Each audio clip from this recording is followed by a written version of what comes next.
وَاتْلُ عَلَيْهِمْ نَبَأَ ابْنَيْ آدَمَ بِالْحَقِّ۔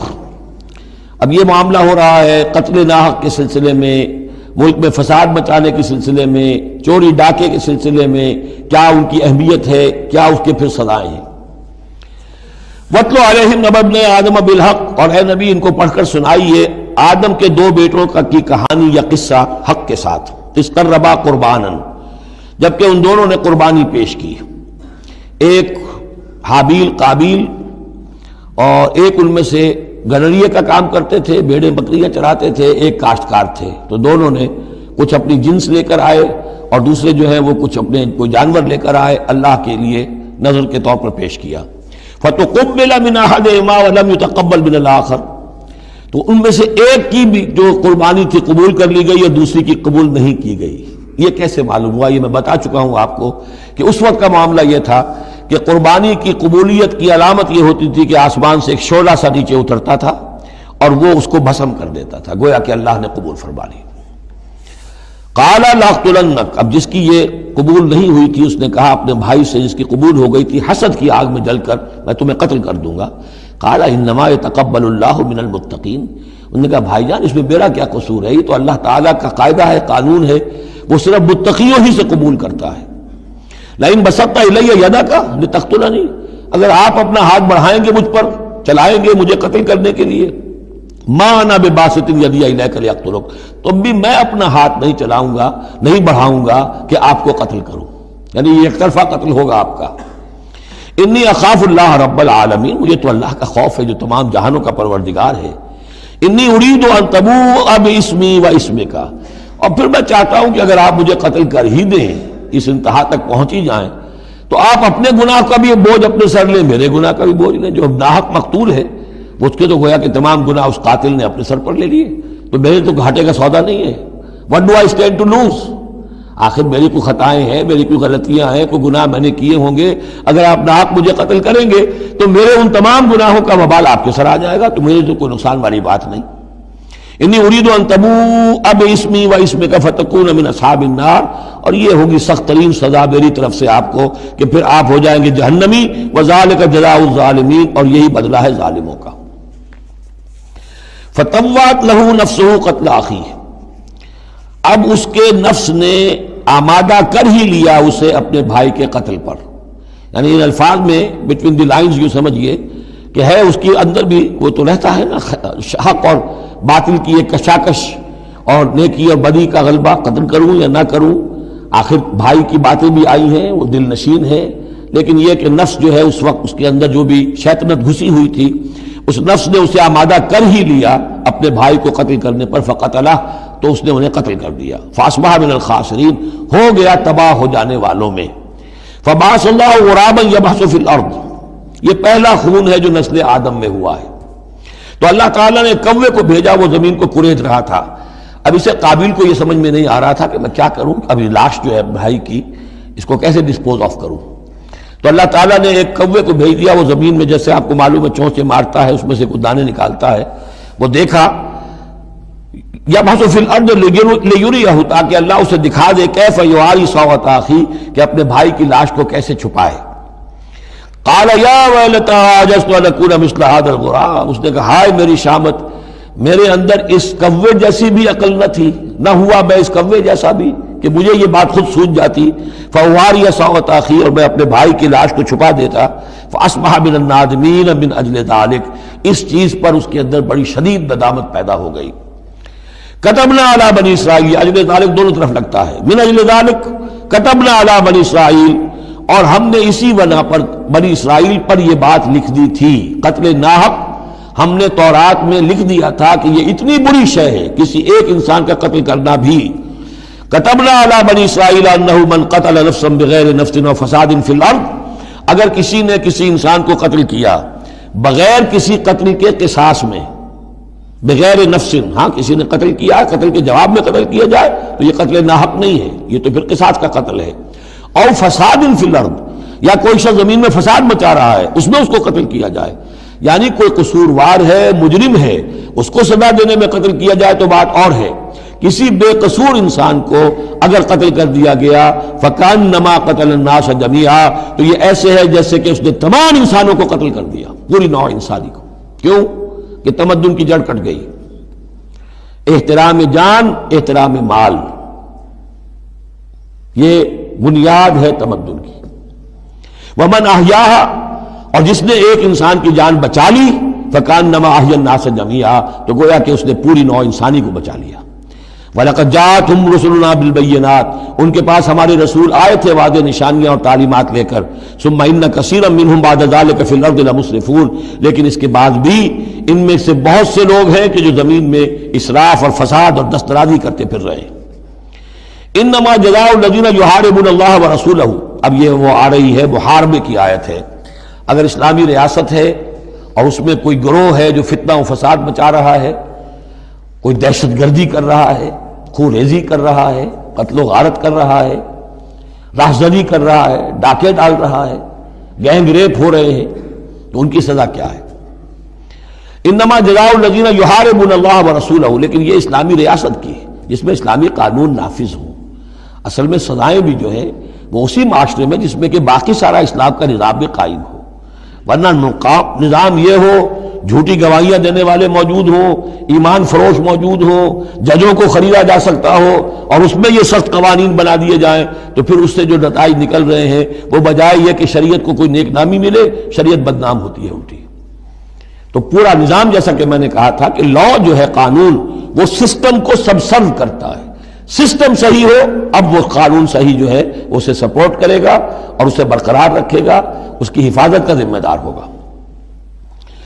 انما جزاء الذین یحاربون اللہ ورسولہ، یقیناً بدلہ ان لوگوں کا کہ جو محاربہ کرتے ہیں، چیلنج کرتے ہیں اللہ کو اور اس کے رسول کو، یعنی اسلامی ریاست کو، ویسعون فی الارض فسادا، اور زمین میں وہ فساد مچاتے پھرتے ہیں، ان یقتلوا، کہ انہیں قتل کیا جائے، بلکہ یقتلوا نہیں، یقتلوا، ان کے ٹکڑے کیے جائیں، تقتیل، یقتلوا تقتیلا، اور یسلبوا، یا انہیں سولی چاہا جائے، اور تقطع ایدیہم وارجلہم من خلاف، یا ان کے ہاتھ اور پاؤں مخالف سمتوں سے کاٹا جائے، ایک ہاتھ کاٹ دیا جائے، ایک پاؤں کاٹ دیا جائے، اور ینفوا من الارض، یا انہیں ملک بدر کر دیا جائے۔ ذالک لہم خزی فی الدنیا، یہ تو ہے ان کے لیے دنیا کی زندگی میں رسوائی، وَلَهُمْ فِي الْآخِرَةِ عَذَابٌ عَظِيمٌ، اور آخرت میں ان کے لیے مزید بہت بڑا عذاب ہے۔ إِلَّا الَّذِينَ تَابُوا مِن قَبْلِ أَن تَقْدِرُوا عَلَيْهِمْ، سوائے اس کے کہ جو لوگ توبہ کر لیں اس سے پہلے کہ تم ان پر قابو پاؤ۔ ایک تو یہ ہے کہ توبہ کر لی ہے، ابھی وہ ڈاکو پکڑے نہیں گئے، پکڑے جانے سے پہلے توبہ کر رہے ہیں، اس میں رعایت کی گنجائش ہے، لیکن جب پکڑے گئے اب توبہ کا دروازہ بند ہو گیا۔ إِلَّا الَّذِينَ تابوا من قبل ان تقدروا علیہم، سوائے ان کے کہ جو توبہ کر لیں اس سے پہلے کہ تم ان کے اوپر قابو پاؤ، فاعلموا ان اللہ غفور الرحیم، تو ان کے ساتھ نرمی کی جا سکتی ہے، تو جان لو کہ اللہ تعالیٰ غفور اور رحیم ہے۔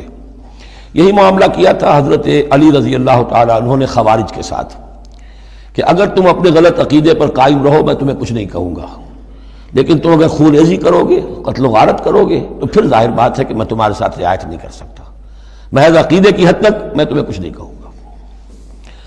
یا ایھا الذین آمنوا اتقوا اللہ وابتغوا الیہ الوسیلۃ وجاہدوا فی سبیل اللہ لعلکم تفلحون، اہل ایمان اللہ کا تقوی اختیار کرو اور اس کی جناب میں اس کا قرب تلاش کرو۔ اس لفظ نے بھی کافی لوگوں کو پریشان کیا ہے۔ وسیلے کا لفظ اردو میں آتا ہے تو ذریعے کے معنی میں آتا ہے، وسیلہ ذریعہ، کسی تک پہنچنے کا ذریعہ، سفارش کے لیے کسی کو وسیلہ بنا لیا، کسی کو ذریعہ بنا لیا۔ عربی میں وسیلہ کے یہ معنی نہیں ہے، عربی میں وسیلے کے معنی قرب ہے صرف۔ بدقسمتی سے بعض تو الفاظ ایسے ہیں کہ جو عربی میں ان کا مفہوم بالکل کچھ اور ہے، اردو میں کچھ اور ہے، بعض ایسے ہیں کہ کچھ تھوڑا تھوڑا فرق ہے۔ جیسے ذلیل کا لفظ ہے، عربی میں اس کے معنی ہے صرف کمزور، اردو میں اس کے معنی ہے کمینے کے، زمین و آسمان کا فرق آ گیا۔ جیسے کہ ہم پڑھ آئے ہیں وَلَقَدْ نَصَرَكُمُ اللَّهُ بِبَدْرٍ وَأَنْتُمْ أَذِلَّةٌ، اے مسلمانوں یاد کرو اللہ نے تمہاری مدد کی تھی بدر میں جبکہ تم بہت کمزور تھے۔ اب اگر وہاں ذلیل کا ترجمہ اردو والا کر دیا جائے تو پھر ہمارے ایمان کے لالے پڑ جائیں گے۔ اسی طریقے سے عربی میں جہل کے معنی جو ہے وہ جذباتی ہونا ہے، ان پڑھ ہونا نہیں، پڑھے لکھے جاہل ہو سکتے ہیں، جذباتی ہیں، اکھنڈ ہیں، اکھڑ مزاج کے لوگ ہیں، وہ غیر عالم کو جاہل نہیں کہتے، لیکن اردو میں جاہل کہتے ہیں جو ان پڑھ ہو۔ اسی طریقے سے یہ لفظ وسیلہ ہے، اس کا جو اصل مفہوم ہے قرب۔ اے اہل ایمان اللہ کا تقوی اختیار کرو، نمبر 1۔ وابتغوا الیہ الوسیلہ، نہیں آگے بڑھو، اس کا قرب تلاش کرو، تقرب، اس سے نزدیک ہو جاؤ، قریب سے قریب ہو جاؤ۔ لیکن اس تقرب کا ذریعہ کیا ہوگا؟ وجاہدوا فی سبیلہ لعلکم تفلحون، اس کی راہ میں جہاد کرو تاکہ تم فلاح پاؤ۔ اس سے بات بالکل کھل گئی، تقوی اور تقرب اللہ کے لیے جہاد۔ تقوی شرط لازم ہے، پہلے تو یہ کہ جو حرام چیزیں ان سے آپ بچیں، جن چیزوں سے روک دیا گیا ہے ان سے رک جائیں، اور اللہ کی نافرمانی جو ہے اس سے باز آ جائیں۔ اب اس کے بعد اس کی طرف آگے بڑھنا چاہتے ہیں، تقرب حاصل کرنا چاہتے ہیں، اس کی راہ میں جہاد کیجیے۔ ان الذین کفروا لو ان لهم ما فی الارض جمیعا ومثلہ معہ، وہ لوگ جنہوں نے کفر کیا اگر ان کے پاس ہوتی وہ ساری دولت کی جو زمین میں ہے کل کی کل، اور اتنی ہی اور بھی ہوتی، لیفتدوا بہ من عذاب یوم القیامہ، کہ وہ اس کے ذریعے سے فدیہ دے کر چھوٹ سکے قیامت کے دن کے عذاب سے، ما تقبل منہم، وہ ان سے ہرگز قبول نہیں کی جائے گی۔ یہ بھی تعلیق بالمحال ہے، نہ ایسا ہوگا نہ ممکن ہے، لیکن یہ کہ آخری درجے میں اس کو بیان کر دینا کہ اگر اتنی دولت بھی ہو تب بھی اللہ کیا وہ فدیہ جو ہے قبول نہیں ہوگا۔ وَلَهُمْ عَذَابٌ أَلِيمٌ، اور ان کے لیے تو دردناک عذاب ہے۔ يُرِيدُونَ أَن يَخْرُجُوا مِنَ النَّارِ وَمَا هُمْ بِخَارِجِينَ مِنْهَا، وہ چاہیں گے کہ آگ سے کس طرح نکلے لیکن نکل نہیں پائیں گے۔ وَلَهُمْ عَذَابٌ مُقِيمٌ، اور ان کے لیے ہوگا قائم رہنے والا عذاب، مسلسل دائم اور قائم۔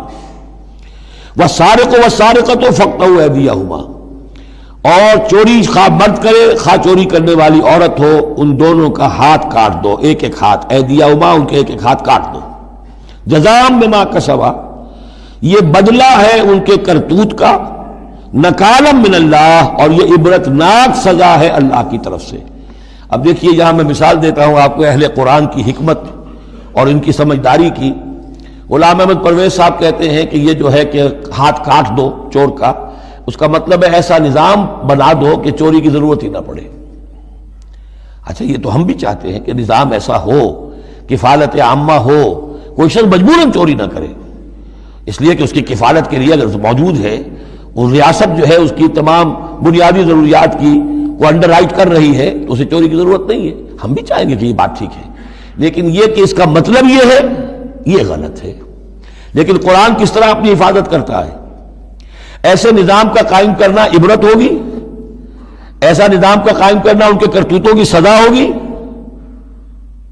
قرآن مجید پر اس قسم کا باطل جو ہے حملہ آور نہیں ہو سکتا۔ دو الفاظ، فَاقْطَعُوا أَيْدِيَهُمَا، ان کے ہاتھ کاٹ دو، جزاء بما کسبا، جو کمائی انہوں نے کی ہے اس کا بدلہ۔ اچھا جو کمائی انہوں نے کی اس کا بدلہ یہ ہے کہ اچھا نظام قائم کرو۔ نکالن، نکال کہتے ہیں کہ عبرتناک سزا، نکالم من اللہ، اللہ کی طرف سے عبرت کے لیے۔ اور یہ اسلام کے اندر جو تعزیرات ہیں اور حدود ہیں اور سزائیں ہیں، ان کے لیے لفظ نکال بہت اہم ہے۔ عبرتناک سزا، اگرچہ شہادت کا قانون بڑا سخت رکھا ہے، شبہ ہو تو ملزم کو چھوڑنے کی ہدایت ہے۔ جو آج بھی دنیا کے اندر جو اصول ہیں کہ جو بھی ڈاؤٹ ہے اس کا فائدہ جو ہے، شک کا فائدہ وہ ملزم یا ملزم کو جائے گا، لیکن یہ ساری کے باوجود اگر ثابت ہو گیا ہے، اب سزا وہ دو کہ ایک کو سزا ملے اور لاکھوں کی آنکھیں کھل جائیں، تاکہ آئندہ سے پھر یہ جرم کرنے کی ہمت کسی میں نہ ہو۔ یہ جو ڈیٹرنس ہے، اس طرح کی سزائیں کہ جن سے برائی جو ہے اس کو استحصال معاشرے سے کیا جا سکے، یہی واحد ذریعہ ہے، ورنہ دنیا میں امریکہ جیسی کلچر سوسائٹی کے اندر بھی موسٹ ہینس کرائم موجود ہے، بڑا ہی گھناؤنا جرم موجود ہے، اس لیے کہ اس قسم کی سزائیں ہیں ہی نہیں۔ لوگ جرم کرتے ہیں، جیل میں رہے، عیش کیا، کچھ دیر کے بعد پھر آئے، پھر جرم کیا، پھر چلے گئے، باہر جا کے کیا کریں گے، وہاں تو سرکاری مہمان ہیں۔ تو یہ سارا فلسفہ جو ہے نتیجہ کہ جرم جو ہے ان کا وہ بڑھتا چلا جا رہا ہے۔ والسارق والسارقۃ فاقطعوا ایدیہما جزاء بما کسبا نکالا من اللہ واللہ عزیز الحکیم، اللہ زبردست ہے، حکمت والا۔ فمن تاب من بعد ظلمہ واصلح فإن اللہ یتوب علیہ، تو جس نے بھی توبہ کر لی اس کے بعد اپنے ظلم اور اپنے جرم کے پیچھے واصلہ اور اصلاح کر لی تو اللہ قبول کرتا ہے اس کی توبہ کو. ان اللہ غفور الرحیم، یقیناً اللہ غفور الرحیم ہے. لیکن جرم کی سزا دنیا میں ختم نہیں ہوگی. ایک جرم جو کیا ہے وہ جرم ہے دنیا کا، گناہ ہے اللہ کا. جرم کی سزا دنیا میں ملے گی، گناہ کی سزا اللہ نے دینی ہے، اس کو اللہ معاف فرما دے گا اگر توبہ کی ہے. اگر توبہ نہیں کی ہے تو پھر یہ کہ اس کی سزا بھی ملے گی. الم تعلم ان اللہ لہ ملک السماوات والارض، کیا تم جانتے نہیں کہ اللہ ہی کے لیے ہے آسمانوں اور زمین کی بادشاہی. یعذب من یشاء ویغفر لمن یشاء، وہ سزا دے گا جس کو چاہے گا اور بخش دے گا جسے چاہے گا. واللہ علی کل شیء قدیر، اللہ ہر چیز پر قادر ہے. یا ایھا الرسول لا يحزنك الذین یسارعون فی الکفر من الذین قالوا آمنا بافواہہم ولم تؤمن قلوبہم. یہ پھر ذکر آ رہا ہے لیکن یہاں بھی گڑبڑ ہے معاملہ سورہ بقرہ کی طرح. منافقین پر بھی انطباق ہوگا اس کا، اور اہل کتاب کے بھی وہ لوگ جو ان کے طرف کے منافق تھے، جن کا میلان اسلام کی طرف بھی تھا، چاہتے بھی تھے کہ مسلمانوں میں شامل رہے، لیکن وہ اپنے ساتھیوں کو بھی چھوڑنے کو تیار نہیں تھے. تو یہ جو بیچ بیچ میں مذبذبین بین ذالک تھے، یہ دونوں طرف کے لوگ تھے.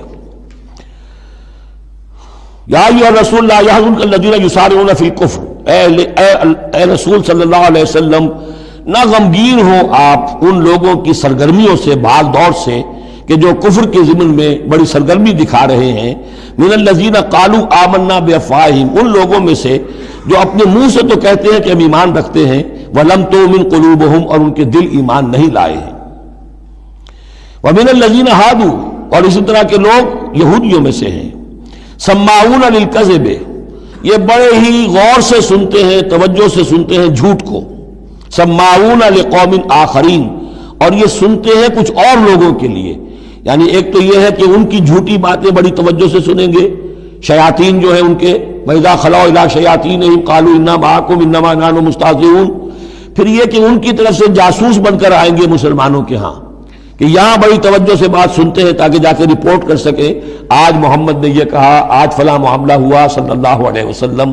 تو سماعون لقوم آخرین، اس کے دونوں ترجمے ہو سکتے ہیں کہ وہ دوسری قوم کی باتوں کو بڑی توجہ سے سنتے ہیں، یا سنتے ہیں دوسری قوم کے لوگوں کے لیے، انہیں رپورٹ کرنے کے لیے، ان کے اسپائس کی حیثیت سے آ کر. لم یاتوک، جو آپ کے پاس نہیں آتے، یعنی ان کے جو گرو گھنٹال ہیں، ان کے جو لیڈر ہیں، ان کے جو شیاطین ہیں، وہ آپ کے پاس نہیں آتے. یہ جو بین بین کے لوگ ہیں در حقیقت وہ آتے ہیں جن کے ذریعے سے یہ سارا معاملہ جو ہے جاسوسی کا چل رہا ہے. یحرفون الکلم من بعد مواضعہ، وہ کلام کو پھیر دیتے ہیں اس کی جگہ کے اور موقع اور محل کے معین ہو جانے کے بعد. یقولون ان اوتیتم ھذا فخذوہ، وہ کہتے ہیں اگر تمہیں یہ شے مل جائے تو لے لینا. کوئی مقدمہ ہے، وہ لا رہے ہیں حضور کے پاس، پہلے سے طے کر رکھا ہے، اگر تو فیصلہ یہ ہوگا محمد کا ہم قبول کر لیں گا، اگر یہ فیصلہ نہیں کریں گے ہم فیصلہ رد کر دیں گے. اور اسی سے یہ بات سمجھ لیجئے کہ اصل میں فتح مکہ تک جس معنی میں ہم لفظ بولتے ہیں ریاست، اسلامی ریاست، پورے طور پر ایک ہماگیر ریاست پورے طور پر مدینے میں فتح مکہ کے بعد قائم ہوئی ہے، پہلے قائم نہیں ہوئی. ورنہ کسی ریاست میں دو جوڈیشل سسٹمز نہیں ہو سکتے، ایک ریاست ایک عدالتی نظام. یہ لوگ جب چاہتے تھے حضور کے پاس آ جاتے تھے، جب چاہتے تھے کسی اور یہودیوں کی عدالت میں لے جاتے تھے. تو پیرلل نظام وہاں چل رہے تھے. ہماگیر ریاست وحدت کی حیثیت سے، ایک آرگینک ہول کی حیثیت سے یہ فتح مکہ کے بعد قائم ہوئی ہے. یقولون ان اوتیتم ھذا فخذوہ، کہتے ہیں کہ اگر یہ فیصلہ ملے تو تم لے لینا، قبول کر لینا. وَإِن لَّمْ تُؤْتَوْا فَاحْذَرُوا، اور اگر یہ شے نہ تمہیں ملے، نہ فیصلہ ملے، یہ ڈگری نہ تمہارے حق میں جاری کی جائے تو پھر بچ جانا، کترا جانا. وَمَن يُرِدِ اللَّهُ فِتْنَتَهُ فَلَن تَمْلِكَ لَهُ مِنَ اللَّهِ شَيْئًا، اور جس کو اللہ تعالیٰ ہی نے فتنے میں مبتلا کرنے کا فیصلہ کر لیا ہو تو تم اس کے لیے اللہ تعالیٰ کے مقابلے میں کسی کوئی مددگار نہ پاؤ گے، کوئی شے نہیں ملے گی. اولئک الذین لم یرد اللہ ان یطہر قلوبہم، یہ وہ لوگ ہیں کہ جن کے دلوں کو پاک کرنا اللہ نے چاہا ہی نہیں. لم یرد اللہ ان یطہر قلوبہم لہم فی الدنیا خزی، ان کے لیے دنیا میں بھی رسوائی ہے. ولہم فی الآخرۃ عذاب عظیم، اور آخرت میں ان کے لیے دردناک اور بہت بڑا عذاب ہے. سماعون للکذب، یہ خوب سنتے ہیں اچھی طرح اور چٹخارے لے لے کر سنتے ہیں جھوٹ کو. اکالون للسحت، خوب کھانے والے ہیں پیٹ بھر بھر کر حرام کے. فإن جاؤک، پھر اگر یہ آپ کے پاس آئیں فحکم بینہم، آپ چاہیں تو ان کا مقدمہ لیں اور فیصلہ کریں، او عارض عنہم، آپ چاہیں تو ان کا مقدمہ لینے سے انکار کر دیجیے، کیونکہ نیتیں ان کی نیک نہیں ہیں، وہ آپ کا فیصلہ لینے نہیں آئے، طے کیے بیٹھے ہوئے پہلے سے کہ اگر فیصلہ یہ ہوگا تو قبول کر لیں گے ورنہ ہم لوٹ کے آ جائیں گے۔ تو ایسے لوگوں پر اپنا وقت ضائع کرنا جو ہے اس کو کوئی ضرورت نہیں ہے۔ لیکن یہ کہ اندیشہ یہ ہو سکتا تھا کہ یہ جا کے پروپیگنڈا کریں گے، دیکھو ہم تو گئے تھے محمد کے پاس مقدمہ لے کر، یہ کیسے نبی ہے رسول ہے، یہ مقدمے کا فیصلہ کرنے کو تیار نہیں۔ تو یہ جو اندیشہ ہو سکتا تھا اس کی پھر آگے اللہ تعالیٰ کی طرف سے حضور کو اطمینان دلایا جا رہا کہ آپ پرواہ نہ کریں اس اندیشے کی۔ فَإِن جَاءُوكَ فَاحْكُم بَيْنَهُمْ أَوْ أَعْرِضْ عَنْهُمْ، اگر وہ آئیں آپ کے پاس اپنا مقدمہ لے کر تو چاہے تو آپ فیصلہ کریں اور چاہے اعراض کریں۔ وَإِن تُعْرِضْ عَنْهُمْ، اگر آپ ان سے اعراض کریں گے، ان کا مقدمہ جو ہے فیصلہ کرنے سے انکار کر دیں گے، فَلَن يَضُرُّوكَ شَيْئًا، وہ آپ کو کوئی ضرر نہیں پہنچا سکیں گے۔ ان کے مخالفانہ پروپیگنڈے سے قطعاً کوئی آپ کو ہراساں ہونے کی ضرورت نہیں ہے۔ وَإِنْ حَكَمْتَ، اور اگر آپ فیصلہ کریں، فَاحْكُم بَيْنَهُم بِالْقِسْطِ، تو بہرحال آپ کو فیصلہ کرنا ہے عدل اور قسط کے ساتھ، انصاف کے ساتھ۔ ان اللہ یحب المقسطین، یقیناً اللہ تعالیٰ جو ہے وہ انصاف کرنے والوں کو پسند کرتا ہے، ان سے محبت کرتا ہے۔ وَكَيْفَ يُحَكِّمُونَكَ، اور اے نبی یہ کیسے آپ کو حکم بناتے ہیں، یہود کی طرف اشارہ ہے۔ وَعِندَهُمُ التَّوْرَاةُ، ان کے پاس تورات موجود ہے، نیک نیت ہو تو اسی کے فیصلے کو لے کر چلے۔ فِيهَا حُكْمُ اللَّهِ، اس میں اللہ کا حکم موجود ہے۔ ثم يتولون من بعد ذلك، پھر بھی وہ اس کے بعد بھی اس سے روگردانی کرتے ہیں۔ وما اولئک بالمؤمنین، اور حقیقت میں یہ لوگ مومن نہیں ہیں، ایمان سے خالی ہیں، ایمان سے تہی دست ہیں، ان کا اصل روگ یہ ہے۔ بارک اللہ لی ولکم فی القرآن العظیم ونفعنی وإیاکم بالآیات والذکر